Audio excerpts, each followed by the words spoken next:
You are the bell within a bell that tolls to tell life's essence, and without a sound, over any distance, breaks the spell of silence.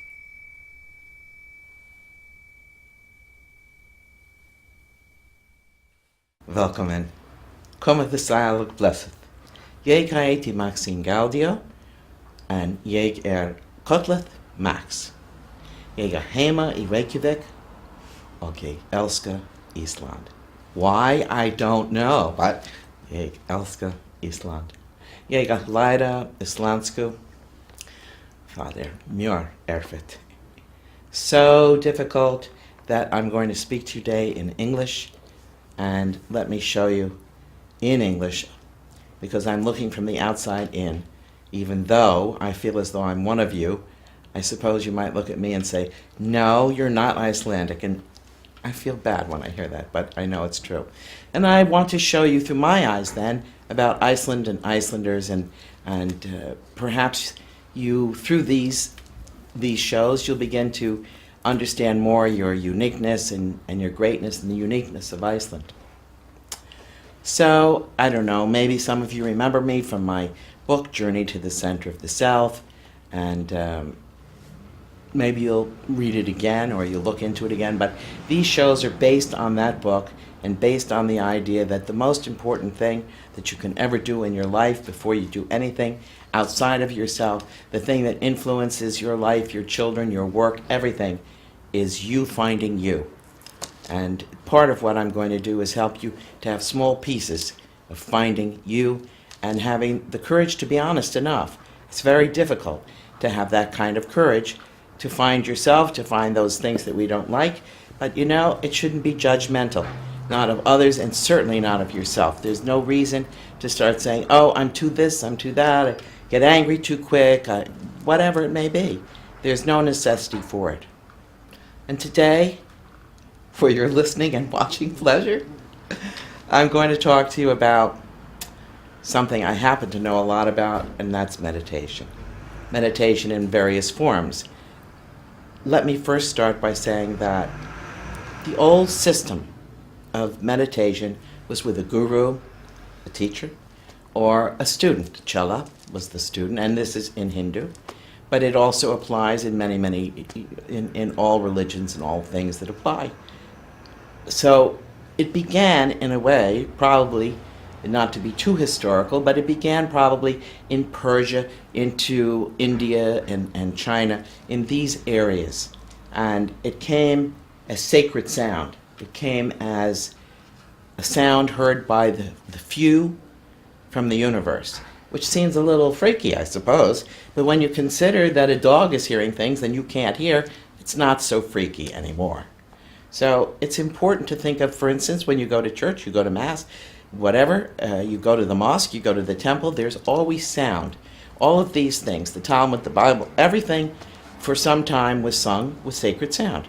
And at one point I went to Canada with a man that taught sacred sound. He taught mantra, and he taught it in French, and I got some of the French. So and you were listening into these earphones at the same time. You were listening to him and the translations. It was difficult.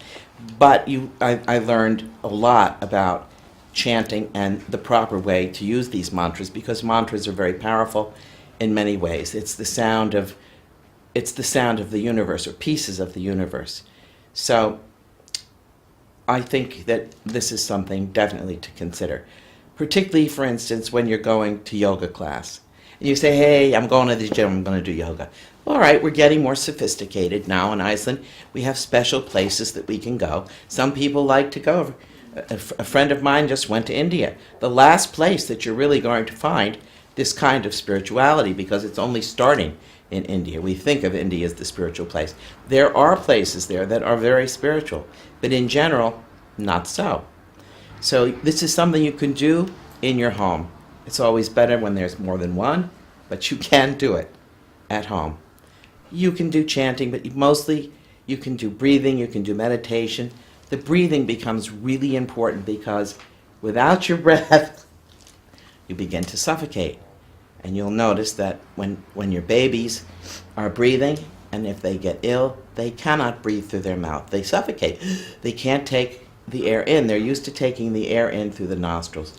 So we develop a form of breathing. And breathing is important because this is the air, the oxygen, the prana, however we wish to call it. It is what it is. And I don't know. Where do I go? I go to say to you that there have been sages and these truths all through the centuries, and there still are. But today, we could say then that it's a much faster frequency. It's a much faster route to get to that. You don't have to spend part of your life or most of your life looking for a teacher and hoping that when you find that teacher, the teacher is really good and that you're good enough for the teacher. So it gets used to get very complex. And at that point, you would have to have your teacher accept you, and then your teacher would begin to make you go to work. You would be breaking the rocks. You would be building a house. You would be breaking the house down. Your guru, your teacher, would have you do all kinds of crazy things. And the guru wanted to know everything all the time, and did. Because the process was breaking you down, releasing your anger, releasing your fear, releasing your all these things that you're holding on to from past and not letting go of. All the things that, my father beat me, my mother, whatever they are. My sister wasn't good to me. I lived with my grandparents because everybody else disapproved. I'm now left with a lot of abandonment issues. All these things you can rid yourself of in that way. And it has to do with connecting and expanding. So we go from that to the idea that to be in a state of meditation, to be in this place, to be in what they call the unified field, is a place that is absolutely essential. It's where the unmanifested reality comes from. It's where creativity comes from. It's from where your thoughts come from, is dipping into that unified field. And I know I'm speaking fast and I have a lot to get out, but I'd like you really to think about that. So the human mind has the remarkable ability to fathom the finest levels of conscious thought and experience this silent level in the unified field. I'm going to say it again, I think, for you. I'll say it a little bit slower. The human mind has a remarkable ability to fathom the finest levels of consciousness through the experience of being silent in the unified field. How do you get to the unified field? Meditation. So I say this. Let us think about reaching out of the darkness and turning on the light, because nothing is bad or good. It just doesn't exist. So if somebody is really not the way you would like them, or they're what you call evil or bad, put light. It's just darkness, so put your light on it and increase your light in this way. Thank you so much. I hope you're taking some of this in, even a piece of it. It doesn't matter, because what I'm saying matters a lot. So my guest today is Beggi Mortens. I love him for many years. I go to his store, which is Kailash and Hapnafjörður. It's where we are today. Beggi. Namaste. Namaste. So, I'd like to ask you, who are you more like, your father or your mother? I have to say one thing. I ask this question all the time. Okay. And my friend says to me, what are you going to do? Go to Obama and ask him who's your mother, who's your father? Who are you more like, your mother, your father? Well, I believe I'm more like my mother. Was your father available? No, he wasn't really. Okay. So you had an emotionally unavailable father. When you began with women, Yeah. did you pick people that were like your father or emotionally unavailable? Yeah, I think so. Yeah. You're right there with all of us. We all do the same thing, and until we, come to some place that says, hey, what am I doing? Let me wake up. Why do I keep picking the same kind of person? Right. Yeah. So how did this part of your life and the unavailability and all the pieces come into your creativity? Because I know you're a musician. I know your store is beautiful. I know the pieces you pick are beautiful. To me, this is all creating. Yeah, yeah. I believe creating is a way for me for, what do we call it? Not an escape, but A release? a release, yes. A release of emotional... Yeah, a relief of emotional distress and maybe, what do you call it, cramp down Yes. emotions. And Yes. So Repressed. Yeah, depressed. I wish I had as much Icelandic as you have English, you know? So don't feel bad about that. You too, don't feel bad about it. So from there, with the music, how did you move into this? I know you meditate, so I'd like you to talk to me about that. Yeah, yeah, I meditate and I do a lot of it. One of the cons of being a musician is the lifestyle. Yes. I was young and the lifestyle did certain demands. We could call it a rock and roll lifestyle or whatever. Yeah. And it did include a lot of bad habits. Yes. Learning experiences. Learning experiences. Learning experiences. Yeah, yeah. So I believe I've always been searching for something. Yeah, the I learning understand. experience. Yeah, but I did it in the wrong places, with the wrong. I did try to do it through alcohol, through drugs, and Absolutely. stuff like that. Many people. Yeah. You remember Leary, you know, and we all know the story, you know, Yeah. Richard Alpert and how they, Yeah. you know, in searching what they were searching for was the miraculous, and Yeah, but I didn't come to realize that until much later. So it did take me 25 or 30 years of searching, This is nothing. suffering, or what we Right. would call it. what did that teach you? What did the searching and the suffering and the whole experience teach you? I know it's a big question, but Yeah, but I've been thinking a lot about it, especially in the recent years, and the conclusion is all I need and all I've been looking for is within, inside. yes. Yes. But I have always been searching on the outside, material things, through other people, Falling in trying love. to fulfill my... what do you To call fill it? in the hole. Yeah. Complete my ego, or what do you call it? Hmm. So then you started meditating.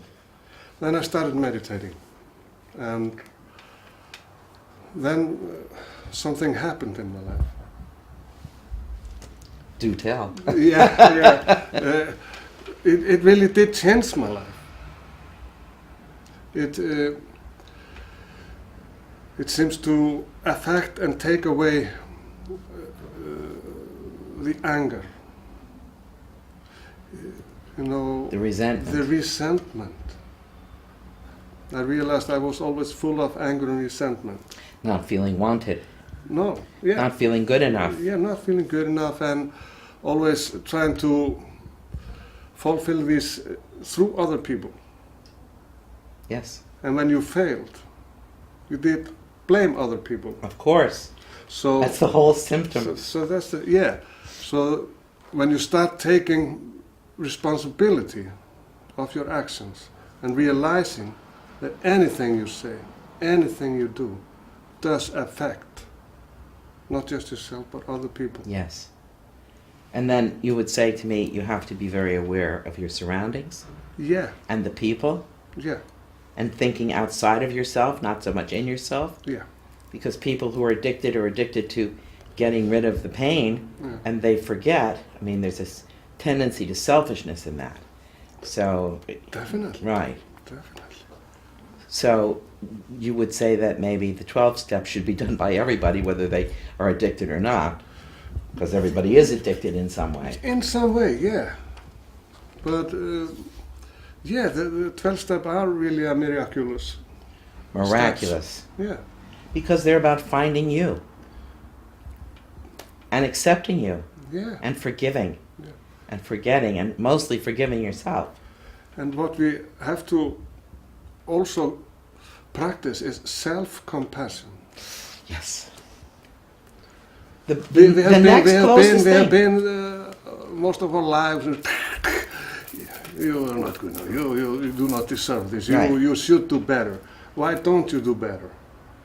And you do this then to others. You do this. If you do it to yourself, you do it to others. To other people. Absolutely.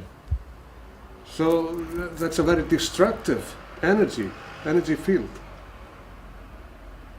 Do you think it's what makes war? That all people, if two people cannot manage really well, then how can we expect the world to manage well? It's a part of it, yes. I think so. Yeah. So tell me about your meditation. Oh, I do meditate in a couple of ways. But one of the meditations methods I use that seems to work very well in the daily life. Yes. It's mindfulness. Mindfulness, yes. Yeah.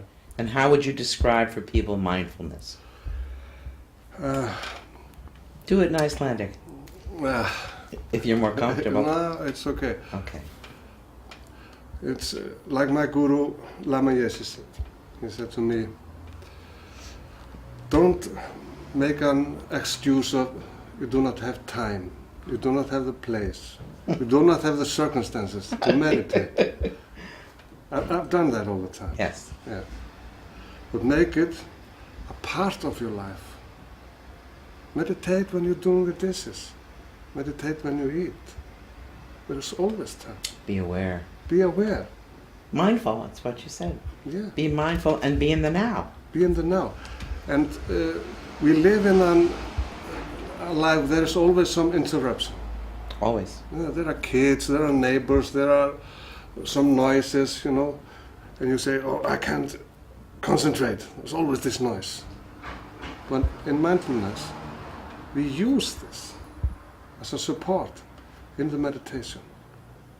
Because all the things we hear are happening now. So when a car starts, my neighbor is yelling, okay, yeah. But it's happening now. That's right. The thing that someone had taught me years ago, which I'm a little bit past now, but it was a good thing. And he said, when you hear sounds that are disturbing to you, go to that frequency. If the refrigerator is going, then just go, and unite with it. Yeah. So it becomes another kind of acceptance of your surroundings Yeah. and being here. And if you're here and you don't think about what's going to happen or what did happen, you're all right. But the mindfulness of others, I think, is tremendously important. If you Yeah. allow yourself to feel what others are experiencing and to attend to their needs, not above and beyond your own, but to attend to them before it happens. I've always taken that thing that I look and I see what somebody needs right away, I feel it, and I make every attempt to give it. Yeah. And I think when you do that, you just become more and more open, everything just becomes better in your life. Yeah, it does. It improves the quality in your life. Tremendously. Yeah. What do you think then, let me see, I'm a little young so I forgot it. No.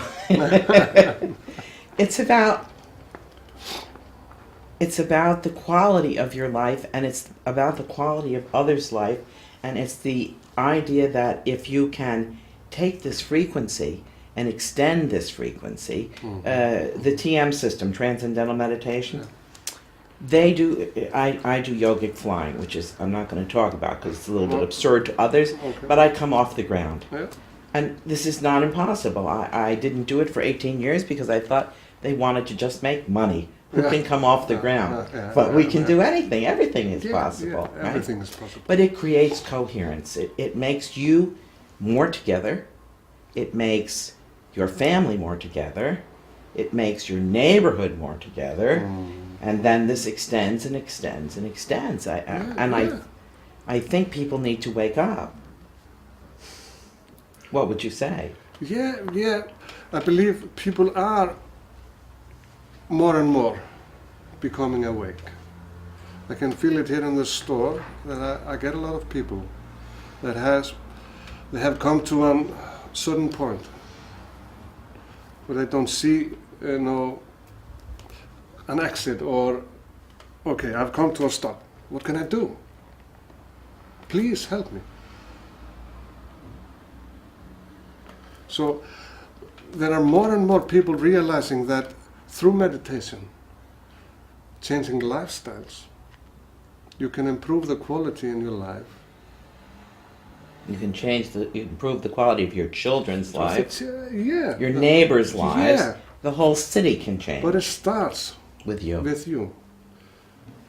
So when you realize that the quality improves when you change yourself, everything around you changes. Yes. Your neighbors, they're quite nice neighbors. But They're you quite can't. nice kids. Right. So you can't love for a minute. You have to love all the time, all day. All day. Right. I agree with you. Yeah. Because if many people were doing that and being compassionate, the second thing probably to love is compassion. Yeah. You're extending, the feeling, hey, that's me. Yeah. It's such an easy word. They say it everywhere. Oh, we're all alike. Oh, we're all one. Yeah. But how do we exhibit the all one? By killing each other? I mean, by speaking ill of each other? No, I don't think so. No. I love it. If you don't have anything nice to say about a person, don't say anything at all. And don't think it. And don't think. It starts with think. But it's difficult. I know for myself. It was difficult when I started. I mean, I started very early.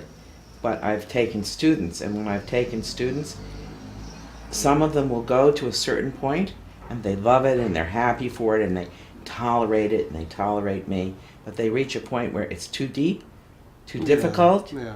and the irritation and the fear Yeah. become too deep, Yeah. and they stop. And of course, it's my fault. Of course. It can't be just them stopping, right? No. At these points, these obstacles are a step to the next level. Yes. So if you stop there, Yes. you don't grow. It's forever finished. It's forever finished. I- And that's the real suffering. That's right. Buddha said, attachment is pain. Attachment is pain. Right. Yeah. Attachment to anything is pain. We are Even attached to so much. People, Yes. things, everything. everything. Yeah. I always learned that even the desire to be free of desire is a desire. It is. Right? Yeah.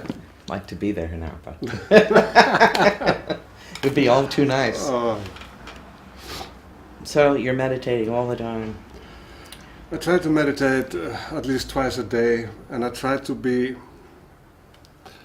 aware of my state of mind That's through it. the day. Right. What I used to do was, maybe you do it too.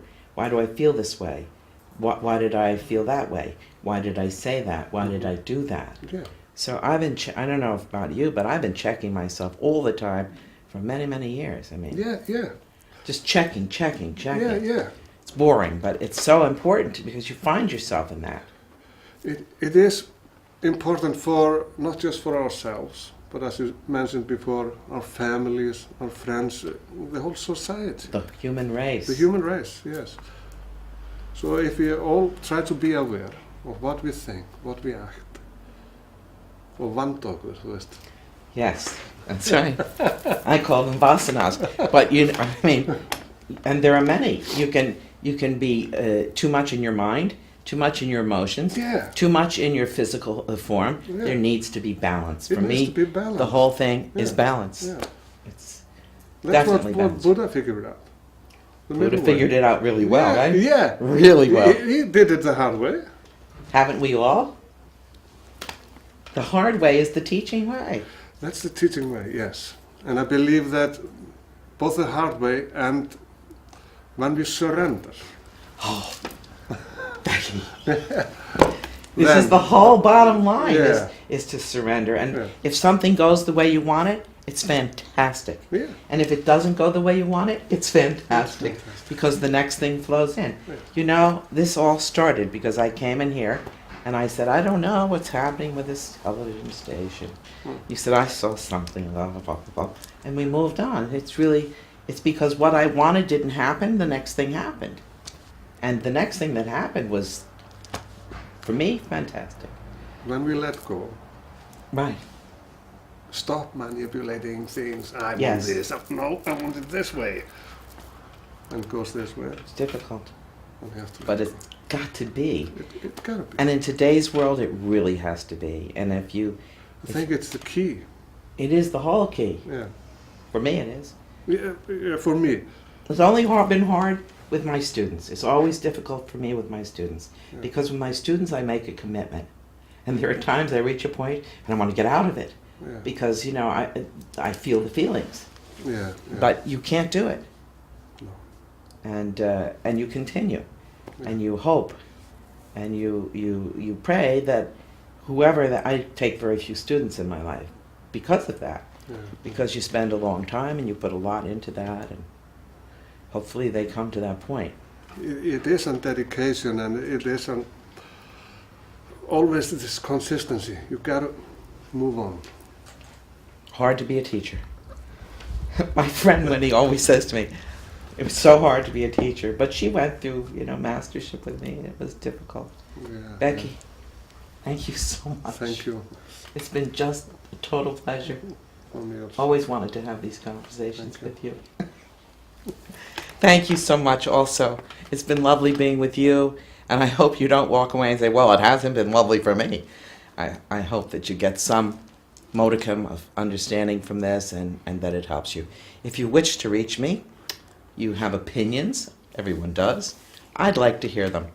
You can reach me at www.maxinegaudio.com, or you can follow me on Facebook. So I say now, it's been wonderful.